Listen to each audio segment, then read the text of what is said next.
स्वागत है आप सभी का डीडी न्यूज के इस खास बुलेटिन एक्सप्रेस 100 में, जहां हम आपके लिए लेकर आते हैं राजनीति, मनोरंजन, देश दुनिया, खेल और व्यापार जगत की सभी बड़ी खबरों को एक्सप्रेस यानी कि फटाफट अंदाज में। आपके साथ मैं हूं संध्या शर्मा। तो देखिए खबरें तेज रफ्तार से। प्रधानमंत्री नरेंद्र मोदी ने आज अहमदाबाद में 1 लाख करोड़ से अधिक की विकास परियोजनाओं की सौगात दी। इनमें रेलवे की 85,000 करोड़ की परियोजनाएं शामिल हैं। प्रधानमंत्री अहमदाबाद में डीएफसी के प्रचालन नियंत्रण केंद्र का दौरा किया और साथ ही रेलवे कार्यशालाओं, लोको शेड, पिट लाइनों, कोचिंग डिपो की आधारशिला भी रखी। प्रधानमंत्री नरेंद्र मोदी ने पलटन बारामती नई लाइन इलेक्ट्रिक ट्रैक्शन सिस्टम उन्नयन कार्य की आधारशिला रखी। पीएम ने पूर्वी डीएफसी के न्यू खुर्जा से साहनेवाल खंड को राष्ट्र को समर्पित किया। इसके अलावा प्रधानमंत्री नरेंद्र मोदी ने पश्चिमी डीएफसी वेस्टर्न डीएफसी का ऑपरेशन कंट्रोल सेंटर को राष्ट्र को समर्पित किया। पीएम मोदी ने अहमदाबाद के न्यू मकरपुरा से न्यू घोलवड़ खंड के बीच माल गलियारे के 2 नए खंड भी राष्ट्र को समर्पित किए। प्रधानमंत्री ने 10 नई वंदे भारत ट्रेनों को हरी झंडी दिखाई। इनमें Ahmedabad Mumbai central, Secunderabad Visakhapatnam, Mysuru doctor MGR central, Patna Lucknow शामिल है। प्रधानमंत्री ने अपने संबोधन में रेलवे के विकास को सरकार की सर्वोच्च प्राथमिकताओं में शामिल बताया। पीएम ने कहा कि पिछले 10 वर्षों में औसत रेल बजट को 2014 से पहले की तुलना में 6 गुना ज्यादा बढ़ाया गया है। प्रधानमंत्री ने कहा कि रेलवे का कायाकल्प भी विकसित भारत की गारंटी है। पीएम ने भारतीय रेल में हुए बड़े सुधारों का जिक्र किया। पीएम ने कहा कि आधुनिकीकरण से 21वीं सदी की भारतीय रेल की तस्वीर बदल रही है। इस अवसर पर रेल मंत्री अश्विनी वैष्णव ने कहा कि प्रधानमंत्री नरेंद्र मोदी ने 2014 में जिम्मेदारी संभालते ही फ्रेट कॉरिडोर पर ध्यान दिया और यही कारण है कि 2014 से 2024 के दरमियान प्रधानमंत्री मोदी ने 2500 किलोमीटर फ्रेट कॉरिडोर बनवाया। प्रधानमंत्री नरेंद्र मोदी ने साबरमती आश्रम का भी दौरा किया। पीएम ने वहां पहुंचकर राष्ट्रपिता महात्मा गांधी को श्रद्धासुमन अर्पित किए। बापू को नमन करने के बाद पीएम ने आश्रम के विस्तार परियोजना से जुड़ी प्रदर्शनी का अवलोकन किया। प्रधानमंत्री नरेंद्र मोदी ने आश्रम के विस्तार परियोजना से जुड़ी बारीकियों की जानकारी ली। प्रधानमंत्री ने आश्रम में पौधारोपण भी किया। प्रधानमंत्री ने गांधी आश्रम स्मारक के मास्टर प्लान का शुभारंभ किया। इसके तहत आश्रम के वर्तमान 5 एकड़ क्षेत्र को 55 एकड़ तक विस्तारित किया जाएगा। साथ ही गांधी जी के निवास स्थान, हृदय कुंज सहित 20 भवनों का संरक्षण, 13 भवनों का जीर्णोद्धार और 3 भवनों का पुनरुद्धार होगा। प्रधानमंत्री ने पुनर्विकसित कोचरब आश्रम का भी उद्घाटन किया। यह 1915 में दक्षिण अफ्रीका से भारत आने के बाद महात्मा गांधी द्वारा स्थापित पहला आश्रम था। इसे गुजरात विद्यापीठ द्वारा एक स्मारक और पर्यटन स्थल के रूप में संरक्षित किया गया है। प्रधानमंत्री ने अपने संबोधन में कहा कि सदियों की गुलामी के कारण जो देश हताशा का शिकार हो रहा था, उसमें बापू ने आशा और विश्वास भरा। पीएम ने कहा कि महात्मा गांधी का विजन हमारे देश को उज्जवल भविष्य के लिए एक स्पष्ट दिशा दिखाता है। पीएम ने कहा कि आजादी के बाद जो सरकारें रहीं, उनमें देश की विरासत को बचाने की न सोच थी, न ही राजनीतिक इच्छा शक्ति थी। प्रधानमंत्री नरेंद्र मोदी आज राजस्थान के पोखरण का दौरा करेंगे, जहां वो सेना के 3 अंगों के संयुक्त अभ्यास के प्रदर्शन को देखेंगे। भारत शक्ति नाम के सेना के संयुक्त अभ्यास में देश की शक्ति और क्षमताओं का प्रदर्शन देखने को मिलेगा। भारत शक्ति वैश्विक स्तर पर स्वदेशी क्षमता को दिखाने का प्रयास है। प्रधानमंत्री नरेंद्र मोदी ने देहरादून से लखनऊ वंदे भारत ट्रेन को आज वर्चुअल हरी झंडी दिखाकर रवाना किया। सीएम पुष्कर सिंह धामी और राज्यपाल गुरमीत सिंह भी देहरादून रेलवे स्टेशन पर इस वर्चुअल कार्यक्रम से जुड़े। हरियाणा की बीजेपी जेजेपी सरकार का गठबंधन टूट गया है। मुख्यमंत्री मनोहर लाल समेत मंत्रिमंडल ने दिया इस्तीफा। राज्यपाल बंडारू दत्तात्रेय को सौंपा इस्तीफा। 90 सीटों वाली हरियाणा विधानसभा में बीजेपी के पास 41, जजपा के पास 10, कांग्रेस के पास 31 विधायक हैं। इसके साथ ही बीजेपी के पास 6 निर्दलीय और हरियाणा लोकहित पार्टी के 1 विधायक गोपाल कांडा का समर्थन है। 2 अन्य विधायक INLD के अभय चौटाला और 1 निर्दलीय बलराज कुंडू है। राष्ट्रीय जांच एजेंसी 4 राज्यों पंजाब, हरियाणा, राजस्थान, मध्य प्रदेश और केंद्र शासित प्रदेश चंडीगढ़ के 30 स्थानों पर रेड डालकर तलाशी कर रही है। एनआईए यह रेड आतंकवादी और गैंगस्टर के बीच सांठगांठ की जांच के मामले में कर रही है। राष्ट्रपति द्रौपदी मुर्मू अपने मॉरिशस के दौरे पर है। राष्ट्रपति मुर्मू को यूनिवर्सिटी ऑफ मॉरिशस की ओर से मानद उपाधि प्रदान की गई। राष्ट्रपति द्रौपदी मुर्मू ने मॉरिशस विश्वविद्यालय में शिक्षकों और विद्यार्थियों को संबोधित किया। मॉरिशस की अपनी राजकीय यात्रा के पहले दिन प्रधानमंत्री प्रविंद कुमार जगन्नाथ ने राष्ट्रपति द्रौपदी मुर्मू से मुलाकात की। मुलाकात के दौरान दोनों देशों के बीच द्विपक्षीय संबंधों को मजबूत करने पर चर्चा की गई। राष्ट्रपति द्रौपदी मुर्मू ने मॉरिशस की भारतीय मूल के 7वीं पीढ़ी के नागरिकों के लिए भारत सरकार के विशेष प्रावधान के तहत ओवरसीज सिटीजन ऑफ इंडिया के पात्र होने की सूचना भी अपने दौरे के दौरान दी। देश में होने वाले आम चुनाव से पहले केंद्रीय गृह मंत्री अमित शाह आज तेलंगाना में भाजपा कार्यकर्ताओं की एक बैठक को संबोधित करेंगे। हैदराबाद के एलबी स्टेडियम में होने वाली बैठक की अध्यक्षता केंद्रीय मंत्री करेंगे। प्रवर्तन निदेशालय ने झारखंड में कांग्रेस विधायक अंबा प्रसाद और उनसे जुड़े कुछ अन्य लोगों के परिसरों पर धन शोधन संबंधी एक मामले की जांच के तहत आज छापेमारी की। रांची और राज्य के कुछ अन्य शहरों में लगभग 17 से 18 परिसरों पर छापे मारे गए। अंबा प्रसाद हजारीबाग जिले की बड़कागांव विधानसभा सीट का प्रतिनिधित्व करती हैं। प्रवर्तन निदेशालय अवैध रेत खनन, जबरन वसूली और कुछ अन्य अपराधों से संबंधित कई प्राथमिकियों के आधार पर धन शोधन निवारण अधिनियम के प्रावधानों के तहत कार्रवाई कर रहा है। इजराइल के तेल अवीव में भारतीय राष्ट्रीय सुरक्षा सलाहकार अजीत डोभाल ने इजरायली प्रधानमंत्री बेंजामिन नेतन्याहू से मुलाकात की। इजरायली प्रधानमंत्री ने राष्ट्रीय सुरक्षा सलाहकार अजीत डोभाल को गाजा पट्टी में जारी संघर्ष से अवगत कराया। अजीत डोभाल और प्रधानमंत्री बेंजामिन नेतन्याहू ने बंधकों की रिहाई और मानवीय सहायता के मुद्दों पर भी चर्चा की। गौरतलब है कि पिछले साल 7 अक्टूबर को इजराइल पर हमास द्वारा 5000 रॉकेट दागने के बाद से दोनों पक्षों में संघर्ष जारी है। अब तक युद्ध में करीब 30,000 लोगों की मौत हो चुकी है। आगामी लोकसभा चुनाव के मद्देनजर उम्मीदवारों की दूसरी सूची को अंतिम रूप देने के लिए कल रात बीजेपी केंद्रीय चुनाव समिति की बैठक हुई। बीजेपी मुख्यालय में हुई बैठक में प्रधानमंत्री नरेंद्र मोदी, गृह मंत्री अमित शाह और बीजेपी अध्यक्ष जेपी नड्डा समेत केंद्रीय चुनाव समिति के अन्य सदस्य मौजूद थे। आंध्र प्रदेश में लोकसभा और विधानसभा चुनाव 2024 के लिए एनडीए गठबंधन में सीटों के बंटवारे को अंतिम रूप दे दिया गया है। बीजेपी आंध्र में विधानसभा की 10 सीटों और लोकसभा की 6 सीट पर चुनाव लड़ेगी। वहीं जनसेना 21 विधानसभा सीट और 2 लोकसभा सीट पर चुनाव लड़ेगी। इसके अलावा बाकी 144 विधानसभा और 17 लोकसभा सीटों पर टीडीपी अपने उम्मीदवार उतारेगी। बता दें कि आंध्र प्रदेश में बीजेपी के साथ तेलुगु देशम पार्टी प्रमुख एन चंद्रबाबू नायडू और जनसेना पार्टी प्रमुख पवन कल्याण ने हाथ मिलाया है।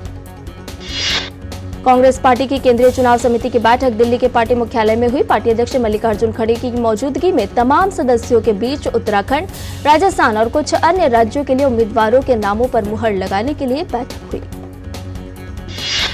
सुप्रीम कोर्ट के 5 सदस्यीय बेंच के आदेश के मुताबिक स्टेट बैंक ऑफ इंडिया को आज इलेक्टोरल बॉन्ड से जुड़ी जानकारी चुनाव आयोग को सौंपनी है। इसके साथ ही सुप्रीम कोर्ट ने केंद्रीय चुनाव आयोग को आदेश दिया है कि वो बैंक की ओर से दी गई सारी सूचना इकट्ठा करके आयोग की आधिकारिक वेबसाइट पर 15 मार्च शाम 5 बजे तक सार्वजनिक करें। हिमाचल के 6 बागी कांग्रेस विधायकों की याचिका पर एससी में सुनवाई 18 मार्च के लिए टली। एमएलए ने खुद को अयोग्य ठहराने के स्पीकर के फैसले को चुनौती दी है। स्पीकर ने चैतन्य शर्मा, सुधीर शर्मा, लखनपाल, देवेंद्र भुट्टो, राजेंद्र राणा और रवि ठाकुर को बजट के दौरान सदन में न आने के चलते अयोग्य ठहराया है।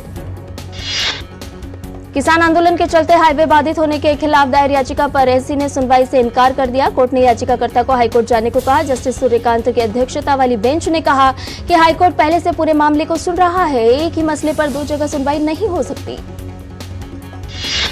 लोकसभा चुनाव से पहले अपना एक बड़ा वादा पूरा करते हुए केंद्र की नरेंद्र मोदी सरकार ने नागरिकता संशोधन अधिनियम को लागू करने की प्रक्रिया पूरी कर दी है। केंद्रीय गृह मंत्रालय ने इसके लिए कल अधिसूचना जारी कर दी। लंबे समय से अटका ये कानून अब लागू हो गया है। गृह मंत्री अमित शाह ने देश में नागरिकता संशोधन अधिनियम के नियम लागू होने पर कहा कि ये नियम अब पाकिस्तान, बांग्लादेश और अफगानिस्तान में धार्मिक आधार पर प्रताड़ित अल्पसंख्यकों को हमारे देश में नागरिकता प्राप्त करने में सक्षम बनाएंगे। सीएए से नागरिकता हासिल करने की प्रक्रिया की बात करें तो नागरिकता पाने का आवेदन ऑनलाइन ही होगा। इसके लिए एक ऑनलाइन पोर्टल भी तैयार किया गया है। आवेदकों को नागरिकता पाने के लिए अपना वह साल बताना होगा जब वो भारत में आए थे। आवेदन करने के बाद गृह मंत्रालय आवेदन की जांच करेगा और आवेदक को नागरिकता दी जाएगी। छत्तीसगढ़ के मुख्यमंत्री विष्णुदेव साय झारखंड के दौरे पर हैं। विष्णुदेव साय ने देवघर में बाबा बैद्यनाथ मंदिर में दर्शन किए और पूजा अर्चना की। गुवाहाटी पुलिस ने शराब तमक हड़ताल करने वाले राजनीतिक दलों को कानूनी नोटिस दिया है। कानूनी नोटिस में कहा गया है कि सार्वजनिक निजी संपत्ति को हुआ नुकसान राजनीतिक दलों से वसूला जाएगा। रायसेन जिले के खमरिया घाट के पास भोपाल जबलपुर NH45 पर जा रही एक बारात को ट्रक ने रौंद दिया। इस दुर्घटना में 5 लोगों की मौत हो गई, जबकि कुल 11 लोग घायल हो गए। दिल्ली के गोकुलपुरी मेट्रो स्टेशन के पास दिल्ली पुलिस और हाशिम बाबा गैंग के 3 शार्प शूटरों के बीच मुठभेड़ हो गई, जिसमें दोनों तरफ से 2 दर्जन से ज्यादा गोलियां चली। मुठभेड़ में तीनों शार्प शूटर घायल हो गए। देश भर में आज से पवित्र रमजान की शुरुआत हो गई है। सहरी खाने के बाद मुस्लिम समुदाय के लोगों ने आज पहला रोजा रखा है। शाम को इफ्तार के साथ रोजे का अंत होगा। भारतीय इंडेक्स मामूली बढ़त के साथ खुला। सेंसेक्स 0.06% ऊपर 73,545.16 पर और निफ्टी 0.03% ऊपर 22,339.60 पर दिखा। यूरोपीय देशों का समूह FTA अगर $100 अरब की अपनी निवेश प्रतिबद्धताओं को पूरा नहीं करेगा तो भारत के पास दोनों पक्षों के बीच व्यापार समझौते के तहत FTA देश के सामानों पर अस्थायी रूप से सीमा शुल्क रियायतें वापस लेने का होगा विकल्प। भारत और 4 देशों के समूह FTA के बीच सहमति के अनुरूप यह निवेश 15 वर्षों में करना होगा। समझौता लागू होने के पहले 10 वर्षों में $50 अरब और उसके अगले 5 साल में $5 अरब का करना होगा निवेश। रिजर्व बैंक की लोकपाल योजनाओं के तहत दर्ज शिकायतों की संख्या वित्त वर्ष 2022-23 में 68% से अधिक बढ़कर 7.03 लाख हुई। लोकपाल योजनाओं के तहत शिकायतें मोबाइल इलेक्ट्रॉनिक बैंकिंग, ऋण और अग्रिम कर्ज, ATM, debit card, credit card, pension भुगतान, धन प्रेषण और पैरा बैंकिंग एवं अन्य से संबंधित थीं। और बुलेटिन में फिलहाल रुक रहे एक छोटे से ब्रेक के लिए जल्द हाजिर होंगे। टेक स्टार्टअप सॉलिड था, प्लान था कड़क, करना था समथिंग ग्रेट, पर शुरू से प्रॉब्लम्स ले घेरा यूं कि बिजनेस हुआ अपना लम्बेट। बिजनेस गुरु की जरूरत थी खास, सीधे गए SBI स्टार्टअप ब्रांच पे तो खुल गया success. Startup advisory and support SBI startup branch पे। और ब्रेक के बाद एक्सप्रेस 100 में आपका एक बार फिर से स्वागत है। ये बाकी की खबरों को जान लेते हैं फटाफट अंदाज में।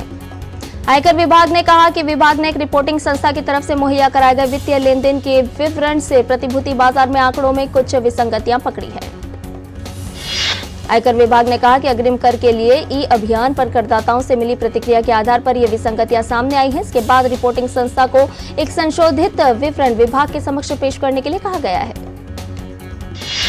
L&T finance, L&T infra credit और 5 अन्य गैर बैंकिंग वित्तीय कंपनियों ने अपने पंजीकरण प्रमाण पत्र भारतीय रिजर्व बैंक को लौटा दिए हैं।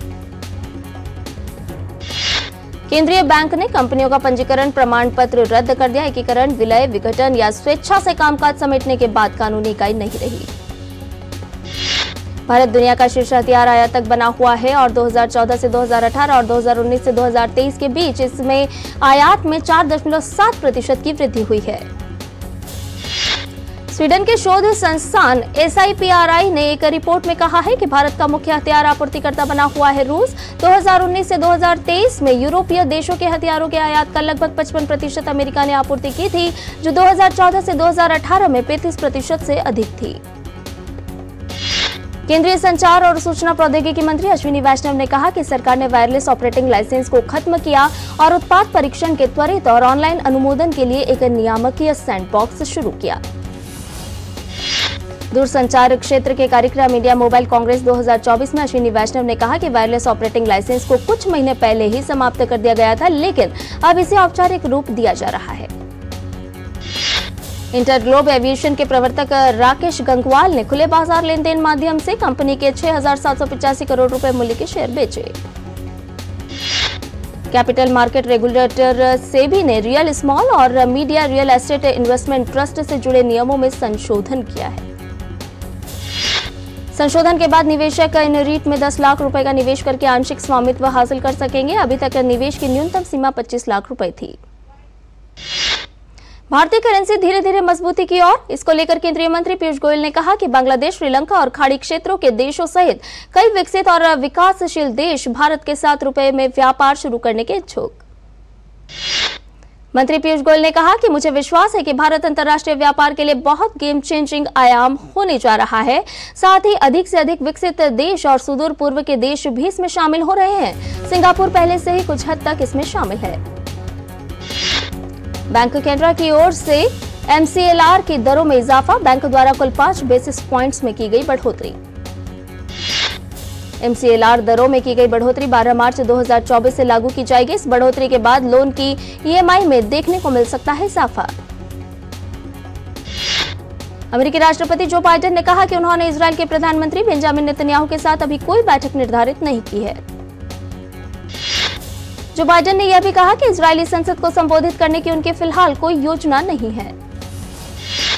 नेपाल के प्रधानमंत्री पुष्प कमल दहल प्रचंड विश्वास मत हासिल करने के लिए तैयार। प्रचंड ने रविवार को आशय का पत्र संसद सचिवालय को भेजा।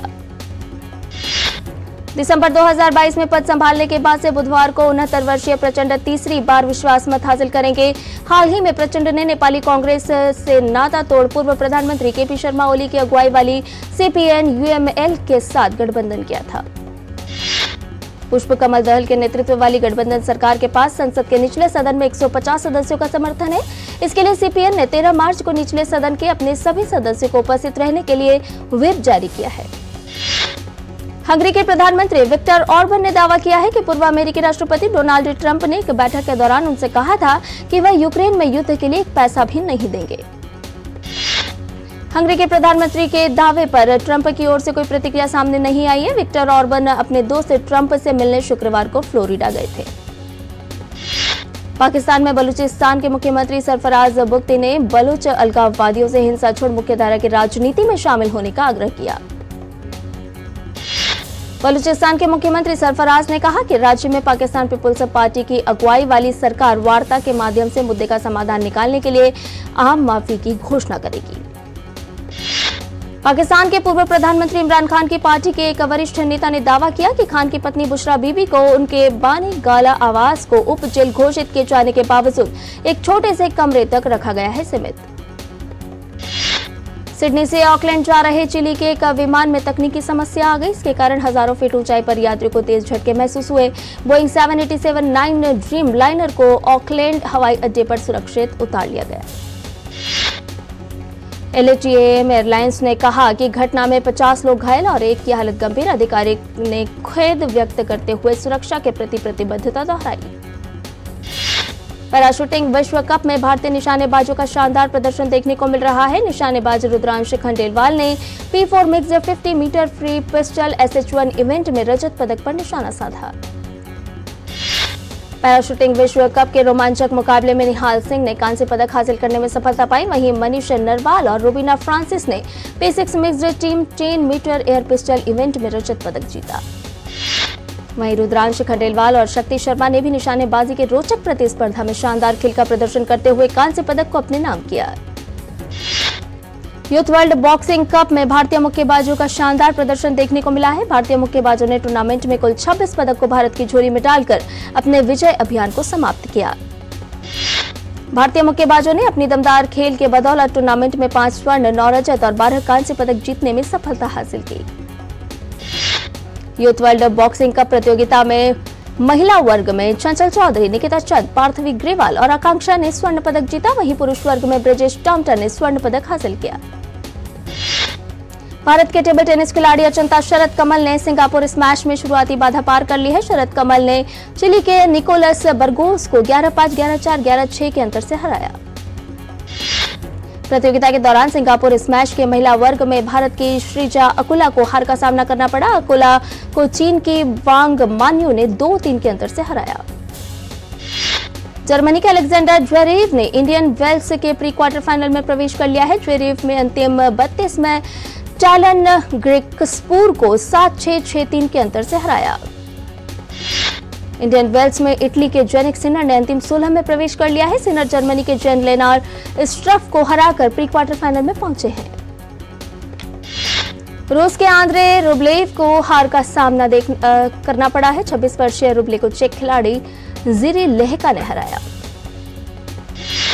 हिंदी फिल्म जगत के मशहूर प्रोड्यूसर धीरज लाल शाह का हुआ निधन। उन्होंने मुंबई के एक अस्पताल में दम तोड़ा। धीरज लाल शाह को कोविड हुआ था, जिसके बाद उनके शरीर के बाकी अंगों में दिक्कत शुरू हो गई थी।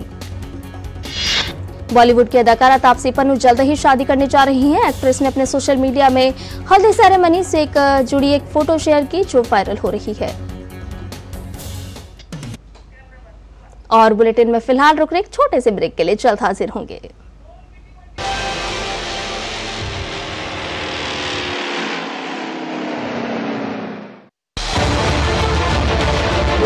उत्तर से दक्षिण तक, पूर्व से पश्चिम तक, देश हो या दुनिया की खबर है तो पड़ताल जरूरी है।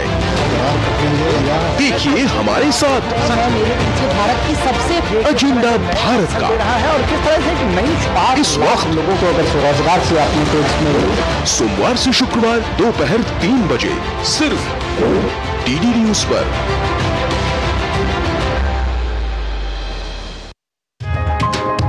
चाय की प्याली के साथ खबरों से भरी नई सुबह, देश की राजनीति, आम जन की कहानी, विदेशों की हलचल, कारोबार का गुणा भाग, खेल का मैदान, मनोरंजन और ज्ञान विज्ञान, विरासत और संस्कृति के साथ सेहत की बात और ग्लैमर का तड़का। सोमवार से शुक्रवार सुबह 8 से 9 बजे। सुकून से भरा नया सवेरा।